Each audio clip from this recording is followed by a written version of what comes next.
Dans cette vidéo, nous allons vous présenter comment initialiser un NAS QNAP à son premier démarrage. La première étape va être de se rendre sur le site de QNAP à l'adresse start.qnap.com.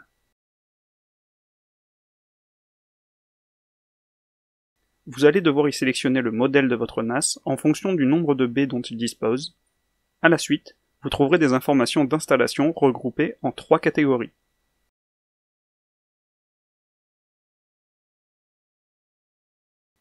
La première catégorie correspond au matériel, vous présentant comment installer un disque dans votre NAS QNAP. Pour initialiser votre NAS, vous aurez besoin d'installer au moins un disque dans votre système.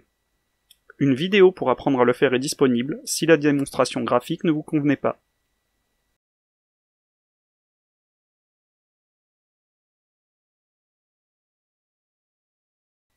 Dans la seconde catégorie, installer le micro-logiciel, vous avez deux options. L'installation cloud ou l'installation locale. Si vous avez accès à votre NAS, l'option cloud est la plus simple et celle que nous recommandons. Si ça n'était pas possible ou que vous n'aviez pas accès à Internet, il faudra en passer par l'installation locale. Nous allons vous présenter les deux manières de faire. Commençons par l'installation cloud. Il va falloir trouver votre cloud key, une série de chiffres qui se trouve sur un autocollant directement apposé sur votre NAS. Si cet autocollant n'est pas présent, vous devrez en passer par l'installation locale. Une fois la clé notée, lancez l'installation cloud. Rentrez la clé dans les cases prévues à cet effet et une fois la chose faite, appuyez sur le bouton Entrée.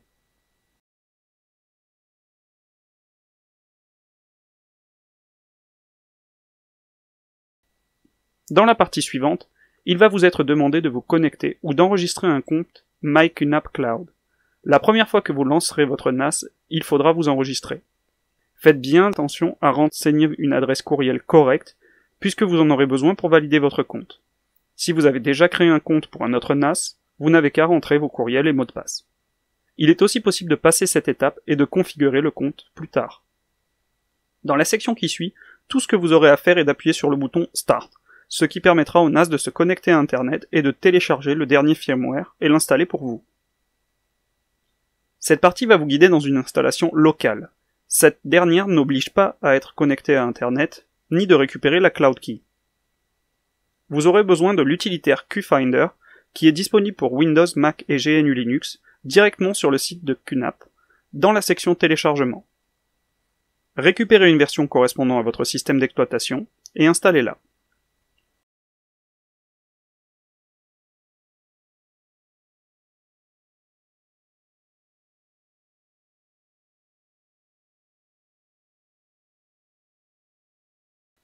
L'application QFinder va analyser votre réseau local à la recherche de NAS QNAP.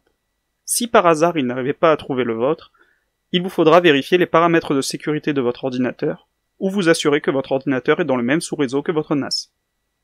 Une fois le NAS trouvé, vous allez double-cliquer dessus, ce qui vous ramènera au menu d'installation, dans lequel vous pourrez mettre à jour le firmware. Cette partie peut prendre de 5 à 10 minutes.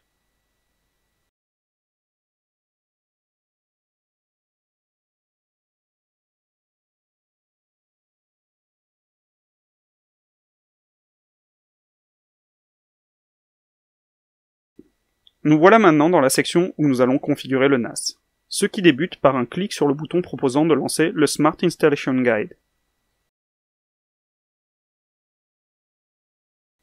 Cette fenêtre va vous permettre de nommer votre NAS et aussi changer le mot de passe par défaut du compte administrateur. De base, c'est le couple admin-admin.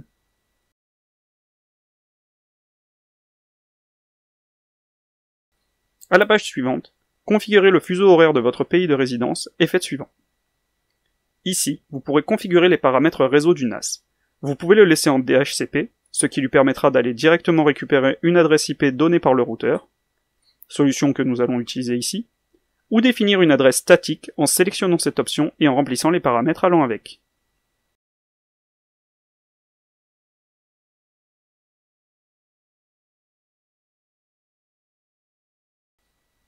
Dans cette section, vous allez pouvoir choisir les services que vous désirez activer ou désactiver.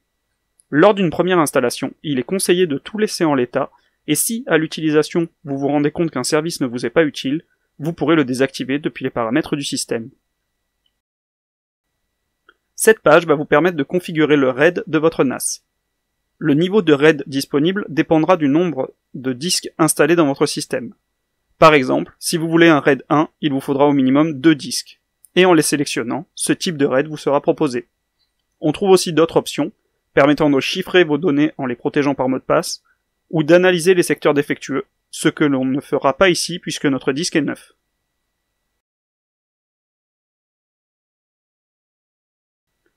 Dans cette dernière page, vous trouverez des informations relatives à la configuration que vous avez choisie. Si vous avez fait une erreur, il est toujours possible de revenir en arrière à cette étape. Une fois que vous aurez vérifié le tout et appliqué les changements, ces paramètres vont être configurés sur le NAS. C'est un processus qui va prendre 20 à 25 minutes et qui vous est ici présenté en accéléré pour ne pas rallonger la vidéo inutilement.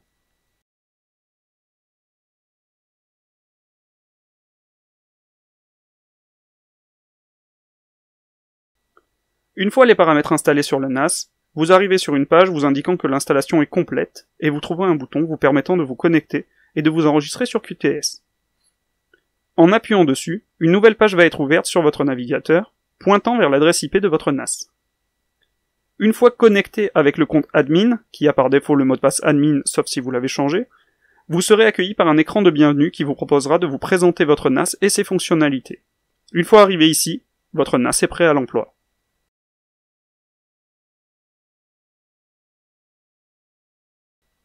Merci d'avoir suivi cette démonstration permettant de configurer votre NAS pour la première fois.